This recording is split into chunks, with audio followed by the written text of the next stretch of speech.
بسم اللہ الرحمن الرحیم۔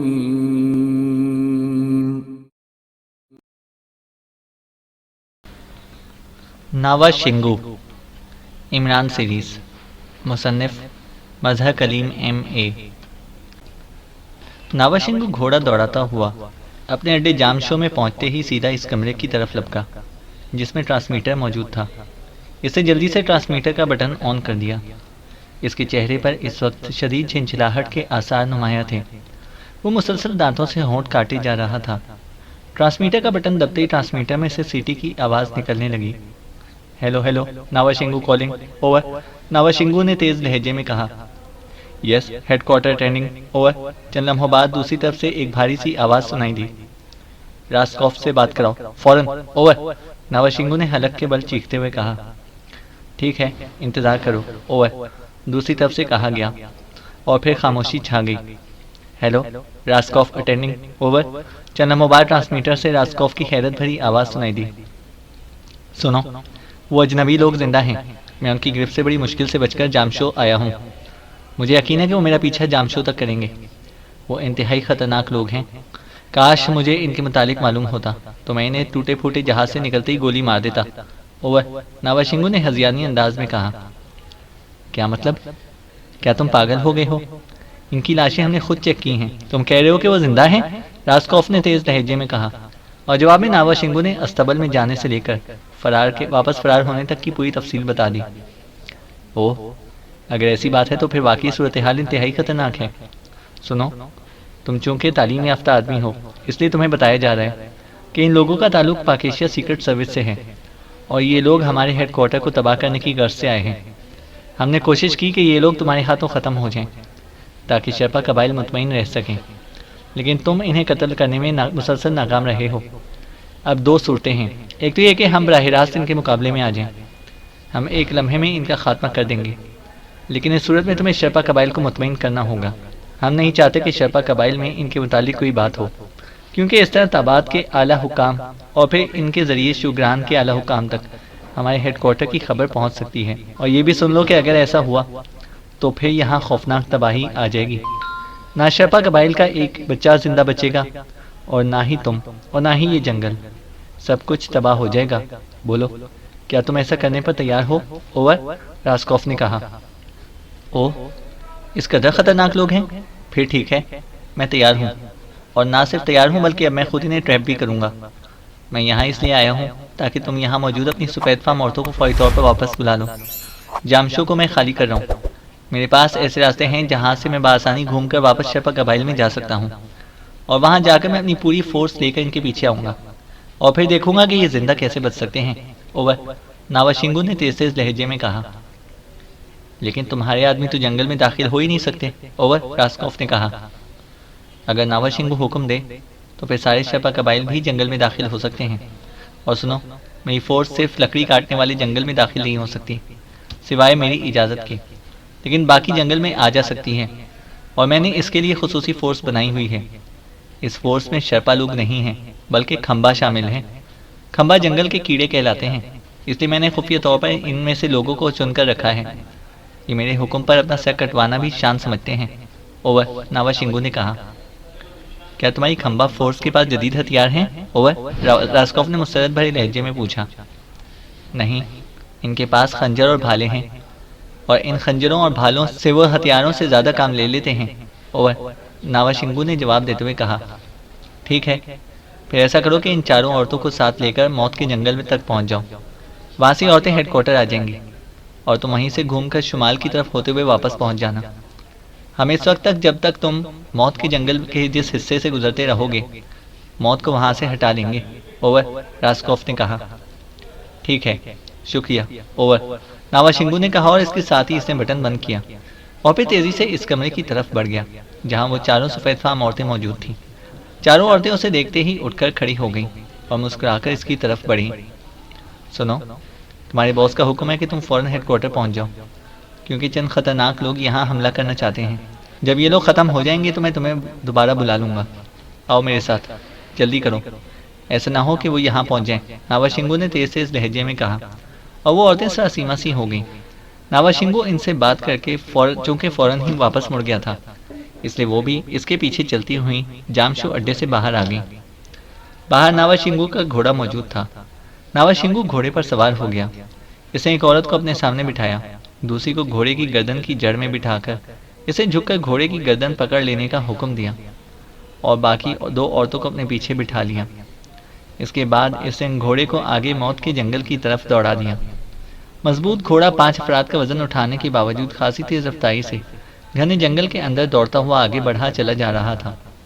موت کے جنگل کی سرحد چونکہ جامشو سے زیادہ دور نہ تھی، اس لیے تھوڑی دیر بعد وہ موت کے جنگل کے سرحد میں داخل ہو گئے۔ ناواشنگو نے عورتوں کو وہیں گھوڑے سے اتارا اور وہ گھوڑے سے اتر کر تیزی سے بھاگتی ہوئی جنگل میں غائب ہو گئی، جبکہ ناواشنگو نے شمال کی طرف گھوڑے کا رخ کیا اور پھر اسے یکلخت دوڑاتا ہوا وہ موت کے جنگل کے اندر سے گزرتا ہوا آگے بڑھتا چلا گیا۔ ویسے تو یہ انتہائی گنجان اور درندوں سے پر جنگل تھا، لیکن جب سے راسکوف اور اس کے ساتھیوں نے اسے موت کا جنگل قرار دیا تھا، یہاں کے تمام درندے یا تو مار ڈالے گئے تھے یا وہ فرار ہو کر ملحقہ جنگلوں میں چلے گئے تھے، اس لیے موت کے جنگل میں اب کوئی درندہ موجود نہ تھا۔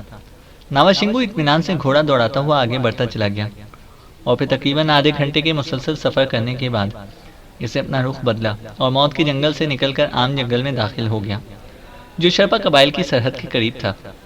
چونکہ یہ جنگل آبادی کے قریب تھا، اس لیے ظاہر ہے کہ یہاں بھی درندے وغیرہ نہ رہتے تھے۔ تھوڑی دیر بعد وہ جنگل سے نکل کر پہاڑیوں میں داخل ہوا اور تیزی سے اونچی نیچی چٹانوں پر گھوڑا دوڑاتے ہوئے تھوڑی دیر بعد شرپا گاؤں میں داخل ہو گیا۔ گاؤں والے سب اپنے اپنے کاموں میں مصروف تھے۔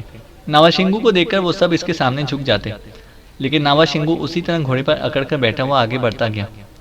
تھوڑی دیر بعد وہ ایک بڑے مکان کے دروازے پر جا کر گھوڑے سے اترا۔ دروازے پر موجود 2 آدمیوں نے جلدی سے بڑھ کر اس کا گھوڑا تھام لیا اور وہ مکان کے اندر داخل ہو کر ایک بڑے کمرے میں پہنچ گیا۔ مکاسو کو طلب کرو فوراً، ناواشنگو نے ایک کرسی پر بیٹھتے ہی وہاں موجود افراد سے کہا، اور ان میں سے ایک تیزی سے دوڑتا ہوا کمرے سے باہر نکل گیا۔ ناواشنگو، بڑے لاما کا خادم پیغام لے کر آیا تھا کہ آپ جب بھی آئیں بڑے لاما کے پاس پہنچ جائیں، کیونکہ بڑے لاما کے آدمیوں کو پہاڑی میں آپ کے ساتھیوں کی لاشیں پڑی ملی ہیں اور سارے شرپاؤں میں ان لاشوں کی وجہ سے انتہائی بے چینی پھیلی ہوئی ہے۔ بڑے لاما کا خیال ہے کہ بڑا دربار لگایا جائے، ایک نوجوان نے سر جھکاتے ہوئے کہا۔ ہاں، میں جاؤں گا، ناواشنگو نے سر ہلاتے ہوئے جواب دیا۔ اس کی پیشانی پر البتہ چند لکیریں ابھر آئی تھیں۔ تھوڑی دیر بعد ایک چھوٹے قد اور گھٹے ہوئے جسم کا نوجوان اندر داخل ہوا اور ناواشنگو کے سامنے اس طرح سجدہ ریز ہو گیا جیسے ناواشنگو اس کا مقدس دیوتا ہو۔ باقی سب باہر جائیں، ناواشنگو نے کڑکدار لہجے میں کہا، اور کمرے میں موجود تمام افراد تیزی سے کمرے سے باہر چلے گئے۔ مکاسو، اٹھ کر کھڑے ہو جاؤ، ناواشنگو نے کہا، اور نوجوان بجلی کی سی تیزی سے اٹھا اور ناواشنگو کے سامنے ہاتھ باندھ کر کھڑا ہو گیا۔ سنو مکاسو، تمہارا اور تمہارے ساتھیوں کا شرپا بننے کا وقت آ گیا ہے۔ اگر تم اس امتحان میں پورے اترے تو مقدس دربار میں تمہیں باقاعدہ شرپا بنا لیا جائے گا، اور پھر تم شرپا عورتوں کے ساتھ شادی بھی کر سکو گے، اور تمہیں گاؤں میں مکان بنانے کی اجازت بھی مل جائے گی۔ اور اگر تم اس امتحان میں پورے نہ اترے تو پھر نہ صرف یہ کہ تم کھمبا ہی رہو گے، بلکہ تمہیں مقدس موت کی سزا بھی دی جا سکتی ہے۔ ناواشنگو نے کڑکدار لہجے میں کہا۔ ہم امتحان میں پورے اتریں گے مقدس ناواشنگو، ہم شرپا بننے کے لیے اپنی جانوں پر کھل جائیں گے، مکاسو نے بڑے عزم بھرے لہجے میں کہا۔ شرپا بننے کی بات سن کر اس کے چہرے پر ایک انوکھی سی چمک ابھر آئی تھی۔ وہ چونکہ انتہائی حقیر نسل کھمبا سے تعلق رکھتا تھا، جسے یہاں شودروں سے بھی بدتر درجہ دیا جاتا تھا، اس لیے کسی کھمبا کا شرپا بن جانا واقعی اس کی زندگی کی معراج ہو سکتا ہے۔ سنو، جاجورا جنگل میں 6 مرد اور 2 عورتیں داخل ہوئی ہیں۔ انہوں نے میری اجازت کے بغیر جنگل میں داخل ہو کر شرپا رواجوں کی توہین کی ہے، اس لیے میں نے انہیں موت کی سزا دے دی ہے۔ اب تم اپنے سارے ساتھیوں کو لے کر فوراً جنگل میں داخل ہو جاؤ اور ان سب کی لاشیں لے کر واپس آؤ۔ جب تم لاشیں لے کر آؤ گے تو پھر تمہیں مقدس دربار میں شرپا بنا دیا جائے گا، اور اگر تم ناکام لوٹے تو پھر تمہیں مقدس سزا دی جائے گی۔ جانتے ہو مقدس سزا کیا ہوتی ہے؟ ناواشنگو نے تیز لہجے میں کہا۔ جانتے ہیں ناواشنگو، مقدس سزا میں کھمبا کو ابلتے ہوئے تیل میں ڈبو دیا جاتا ہے، مکاسو نے بے اختیار جھرجھری سی لیتے ہوئے کہا۔ ہاں، اور یاد رکھنا، شرپا کسی کھمبا کو یہ سزا دے کر بے حد خوش ہوتے ہیں، اس لیے سزا میں کسی نمی کا تصور تک ذہن میں نہ رکھنا۔ یہ تمہارا اور تمہارے ساتھیوں کا امتحان ہے۔ اب تمہاری مرضی ہے کہ تم اس امتحان میں کامیاب ہو کر حقیر کھمبا کی بجائے معزز شرپا بن جاتے ہو یا مقدس سزا پا کر ختم ہو جاتے ہو، ناوا شنگو نے کہا۔ مقدس ناوا شنگو، کیا یہ وہی 6 مرد اور 2 عورتیں ہیں جنہیں آپ نے پناہ دی ہے؟ مکاسو نے کہا۔ ہاں، یہ وہی ہیں۔ میں نے انہیں پناہ دی تھی، لیکن انہوں نے میرے ساتھیوں کو قتل کر دیا اور استبل کی طرف سے جنگل میں داخل ہو کر شرپا رواجوں کی توہین کر دی، اس لیے میں نے انہیں موت کی سزا دی ہے، ناوا شنگو نے جواب دیتے ہوئے کہا۔ مقدس ناوا شنگو، ان میں ایک سفید فام عورت بھی ہے، کیا اسے بھی ہلاک کرنا ہے؟ مکاسو نے پوچھا۔ چونکہ وہ ناوا شنگو کی فطرت سے واقف تھا، اس لیے اس نے پوچھ لیا۔ سنو، اگر تم اسے زندہ لے آنے میں کامیاب ہو گئے تو پھر نہ صرف تم شرپا بن سکتے ہو، بلکہ میں تمہیں پاشو کی جگہ اپنا نائب بھی بنا سکتا ہوں، لیکن شرط یہ ہے کہ اس کے باقی ساتھیوں 6 مردوں اور ایک عورت کی لاش ساتھ آنی چاہیے۔ لیکن اگر اس کی وجہ سے اس کے ساتھیوں کو ہلاکت میں رکاوٹ پیش ہوئی تو پھر مجھے وہ زندہ نہیں بلکہ اس کی لاش چاہیے، ناوا شنگو نے کہا۔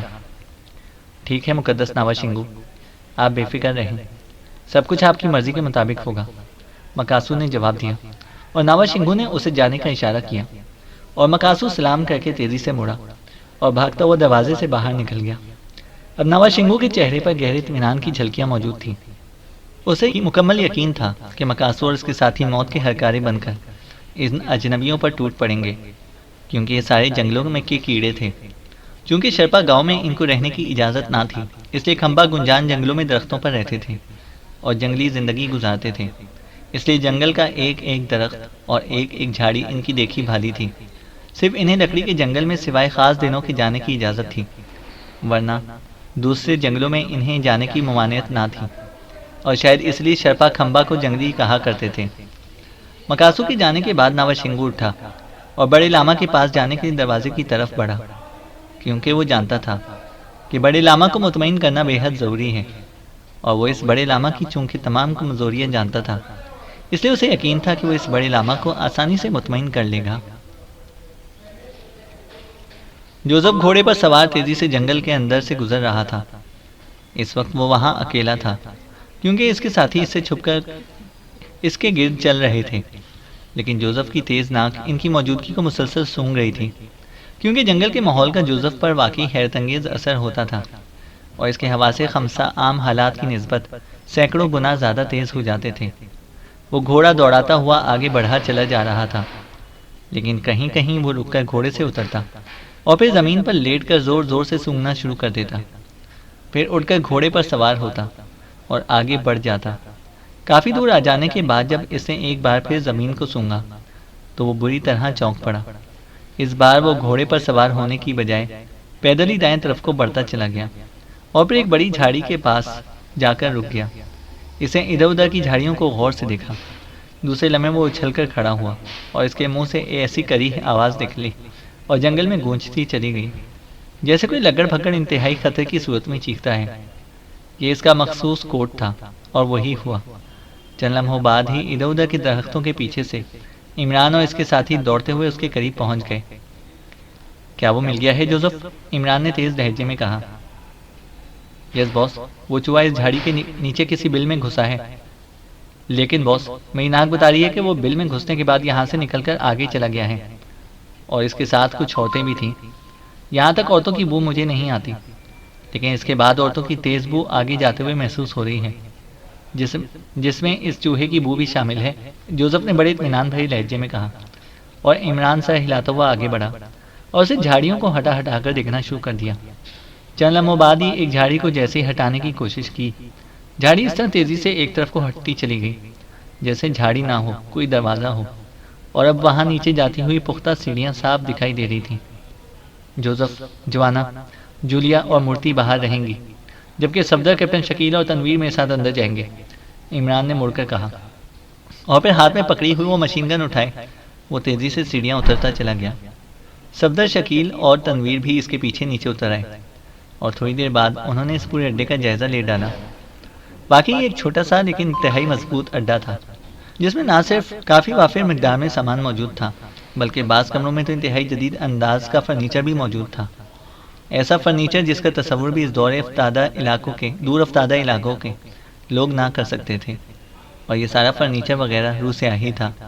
عمران سمجھ گیا کہ یہ اڈا ناوا شنگو کو روح سیاہیوں نے کسی خاص مقصد کے لیے بنا کر دیا ہوگا۔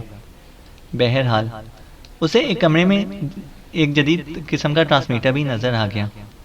وہ غور سے اس ٹرانسمیٹر کو دیکھتا رہا۔ یہ فکس فریکوینسی کا ٹرانسمیٹر تھا۔ عمران نے ہاتھ بڑھا کر اس کا بٹن آن کر دیا، لیکن ٹرانسمیٹر بے جان رہا۔ عمران نے منہ بناتے ہوئے ٹرانسمیٹر کا بٹن دوبارہ آف کر دیا۔ ٹرانسمیٹر کو شاید ناکارہ کر دیا گیا تھا۔ اڈا تو خالی پڑا ہوا ہے، پھر وہ ناوا شنگو کہاں چلا گیا؟ صفدر نے کہا۔ ہم اس ناوا شنگو کے پیچھے کب تک بھاگتے پھریں گے؟ ہمارا اصل مقصد تو اس اڈے کو تباہ کرنا ہے، کیپٹن شکیل نے کہا۔ ہاں، لیکن اڈا ہے کہاں؟ عمران نے سر ہلاتے ہوئے کہا، اور کیپٹن شکیل ہونٹ بھینچ کر خاموش ہو گیا۔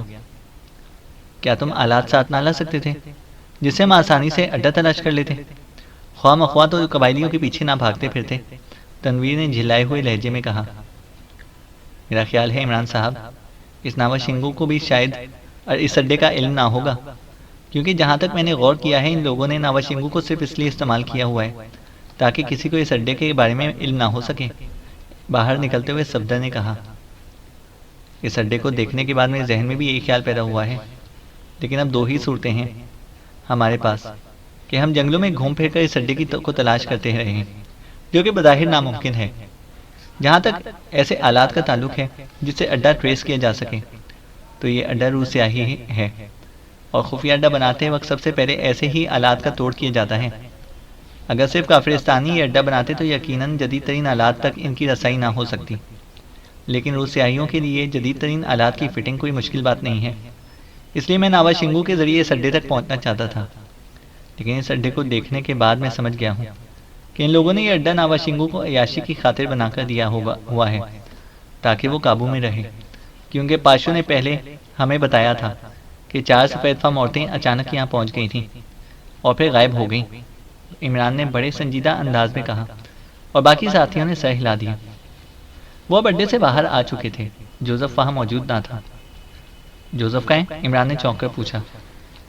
وہ بھی ادھر دائیں طرف گیا ہے، جوانا نے جواب دیا، اور پھر اس سے پہلے کہ عمران کچھ اور پوچھتا، اچانک دائیں طرف کچھ فاصلے سے جوزف کی چیخ سنائی دی، اور وہ سب بری طرح اچھل پڑے۔ اسی لمحے ایک اور انسانی چیخ جنگل میں گونج اٹھی، اور وہ سب پاگلوں کے سے انداز میں ادھر کو دوڑ پڑے۔ لیکن ابھی وہ اڈے سے تھوڑی ہی دور پہنچے تھے کہ یہ اکلخ جیسے گہرے بادلوں میں بجلیاں چمکتی ہیں، اسی طرح چمک پیدا ہوئی، اور اس کے ساتھ ہی عمران کے ساتھیوں کے حلق سے چیخیں نکلیں، اور وہ سب بے اختیار زمین پر گر کر تڑپنے لگے۔ سائیں کی تیز آواز کے ساتھ ایک خنجر عمران کے سر کے اوپر سے نکل گیا۔ عمران نے لمبا غوطہ لگایا اور پھر تیزی سے ایک بڑی جھاڑی کی اوٹ میں چلا گیا۔ اسی لمحے جنگل کا وہ حصہ عجیب و غریب چیخوں اور آوازوں سے گونج اٹھا، جیسے بدروہیں مل کر چیخ رہی ہوں، لیکن عمران ہونٹ بھینچے جھاڑی کے پیچھے اوندھا لیٹا ہوا تھا۔ اس کی مشین گن اس کے ہاتھوں میں تھی۔ ان چیخوں کی آواز کے ساتھ ہی کافی دور تک پھیلے ہوئے درختوں سے آدمیوں نے نیچے چھلانگیں لگانا شروع کر دی۔ ان کے ہاتھوں میں بھالے تھے، اور وہ بھالے لہراتے اور چیختے ہوئے اس طرف کو بڑھ رہے تھے جہاں عمران کے ساتھی گھاس پر پڑے ہوئے تھے۔ عمران نے مشین گن سیدھی کی، اور دوسرے لمحے جنگل تڑتڑاہٹ اور ان آدمیوں کے حلق سے نکلنے والی چیخوں سے گونج اٹھا۔ اسی لمحے 2 اور مشین گنیں مختلف جگہوں سے تڑتڑا اٹھی، اور درختوں سے اترنے والے سارے افراد چند ہی لمحوں میں زمین بوس ہو گئے۔ عمران تیزی سے جھاڑی کے پیچھے سے اٹھا اور اپنے ساتھیوں کی طرف دوڑا ہی تھا کہ یکلخت ایک بھالا ایک درخت کے پتوں میں سے برآمد ہوا اور سیدھا عمران کی طرف آیا۔ عمران تڑپ کر ایک طرف کو ہٹا، اور بجلی کی سی تیزی سے آنے والا بھالا اس کی پسلیوں سے رگڑ کھاتا ہوا گھاس میں جا گرا۔ اسی لمحے مشین گن ایک بار پھر تڑتڑائی۔ اس درخت سے ایک آدمی چیختا ہوا اس طرح نیچے آ گرا جیسے دیوار سے مردہ چھپکلی گرتی ہے، اور اسی لمحے صفدر، کیپٹن شکیل اور جوانا اٹھ کھڑے ہوئے۔ ساتھیوں کو دیکھو، میں جوزف کا پتہ کرتا ہوں، عمران نے چیخ کر ان سے کہا، اور پھر مشین گن سنبھالے وہ تیزی سے دوڑتا ہوا آگے بڑھ گیا۔